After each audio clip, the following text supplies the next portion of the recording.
13 on your side here at LMCU Ballpark. Sports reporter Yao Bonsu here with the only living Negro Leagues owner, Minnie Forbes. Minnie, thank you so much for taking the time. I first want to ask you, in your era, if people were following your era, they would right now be in their late 60s, early 70s. So for our younger audience out there, can you paint the picture of what it was like to be an owner during the Negro Leagues era? Well, for one thing, it was very exciting, and I had no idea that I would end up being the owner. But it was fascinating to be able to deal with younger people that love to play baseball. And for you, you did a lot for your players, but you never wanted them to travel. Why? Because in traveling, you run into different situations that you are not used to, especially if you travel south or in other directions. It wasn't comfortable. It was so many problems that you have in traveling. And you had players sleeping on the bus. They had to find their own food. I mean, how do you combat all of that as an owner? Sleep on the bus, there was no place to sleep and no place to eat. They had to eat on the bus. And in that area, when I came up, of course, it was a lot of prejudice going on, and it was very hard to travel. So for me, I didn't travel with the team. Only once in a while I had the opportunity to go. How do you balance the need to build a winning ball club with trying to combat the prejudice and the racism that the team faced? Well, you learn to live with it because you know what direction to go and you know what you can do and what you can't do. And you know how to get around those situations, especially if you were brought up in that time when it was a lot of prejudice going on. Who did you lean on to get through those tough times? Who did you lean on to get through those tough times?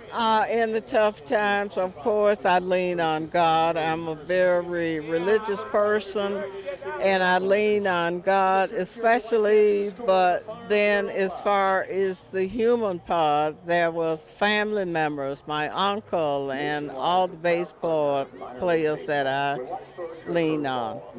You know, a lot of times when bad things happen to us, the immediate response to God is, why me? But how did you lean on your faith to get through those tough times? I prayed a lot.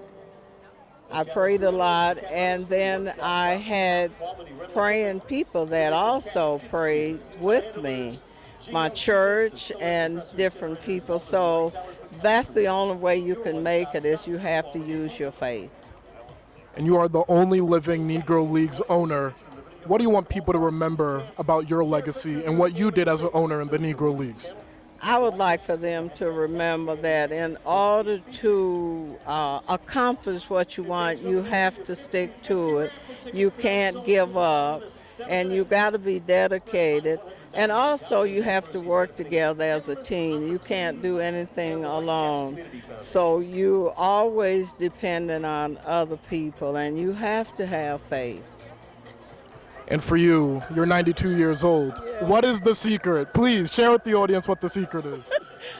I have no idea.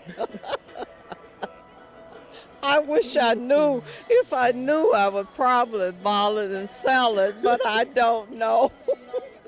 And my final question, you're here at LMCU Ballpark being honored. How emotional is it to get the recognition that you rightfully deserve? Oh, I'm so grateful, and I'm so thankful that we do have the opportunity that people recognize the Negro League players because they realize what they had to go through to get to this point. And I thank everyone and appreciate everyone for taking the time to just say hello to the Negro League players and realize that they've come this far and that they finally get recognized for being the ball players that they are. Minnie Forbes, at 92 years old, glowing as much as ever, the only living Negro Leagues owner. Minnie, thank you so much for taking the time, and congratulations. Oh, thank you for having me. I really appreciate the time that you spent with me. Fantastic. Thank you.